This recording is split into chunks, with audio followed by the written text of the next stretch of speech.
Chapter 11 का question number 82 जो कि पूछा गया है आरबीएससी के मेन एग्जाम 2011 में। क्या है देखो क्वेश्चन, रेजिस्टेंस वायर ऑफ 6 ओम, 6 ओम का कोई रेजिस्टेंस वायर है, ठीक है। जैसे कोई वायर है जिसका रेजिस्टेंस हो गया कितना, 6 ohm, is divided into 3 equal parts. इसको अगर हम 3 इक्वल पार्ट्स में अगर हम क्या कर देते हैं, डिवाइड कर देते हैं, तो तीनों पार्ट्स का जो रेजिस्टेंस हो जाएगा वो कितना कितना हो जाएगा बताओ, 2 ओम हो जाएगा। क्योंकि 6 में 3 का डिवाइड करते हैं तो कितना आता है, 2 ओम। तो 2 ओम के 3 रेजिस्टेंस हो जाएंगे, ठीक है, जिनको हम लेट कर लेते हैं क्या, R1 R2 और R3, ठीक है। R1 R2 और R3 तीनों हमारे पास कैसे हैं, 2 ओम के रेजिस्टेंस हैं।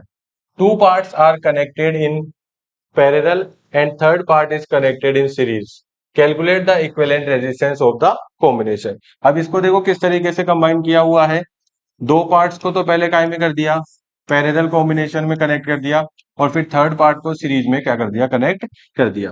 तो ये हो गया R1, ये हो गया R2 और ये हो गया R3, ठीक है। तीनों की वैल्यूज हमारे को पता है क्या है, 2 ओम, ये भी 2 ओम का है, ये भी 2 ओम और ये भी 2 ओम का। तो जैसे सवाल करते हैं वैसे ही करेंगे, इसको भी क्या करेंगे, सबसे पहले इन दोनों को R1 और R2 का जो है वो हम क्या मान लेंगे भाई, इक्विवेलेंट रेजिस्टेंस मान लेंगे।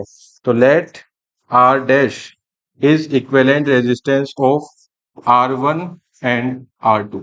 R1 और R2 का इक्विवेलेंट रेजिस्टेंस मान लिया हमने R डैश। तो इसको सोल्व करेंगे तो पैरेलल कॉम्बिनेशन है, तो 1/R dash will be equals to 1/R1 plus में 1/R2, ठीक है। अब इसको आसानी से हम सोल्व कर सकते हैं, 1/R dash will be equals to 1/R1 और R2 की वैल्यू कितनी है, 2, तो 1/2 प्लस में 1/2, तो 1/R dash will be equals to 2 LCM हो जाएगा, 1 प्लस 1 ऊपर, तो 1/R dash equals to 2/2।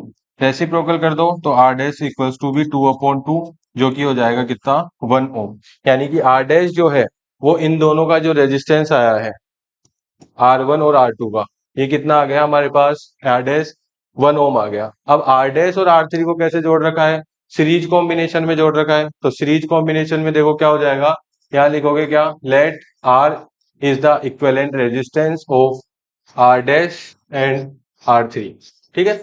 R को क्या मान लेते हैं अपन, R डैश और R3 का इक्विवेलेंट रेजिस्टेंस। तो सीरीज कॉम्बिनेशन में है तो R इक्वल हो जाएगा किसके, R प्लस में R3, R dash plus R3। तो R डैश की वैल्यू 1 ओम और R3 की वैल्यू 2 ओम, तो R हो जाएगा हमारा कितना, टोटल 3 ओम। तो इस सवाल का जो इक्विवेलेंट रेजिस्टेंस है वो क्या हो गया, 3 ओम। तो इस क्वेश्चन को आप इस तरीके से आसानी से सोल्व कर सकते हैं।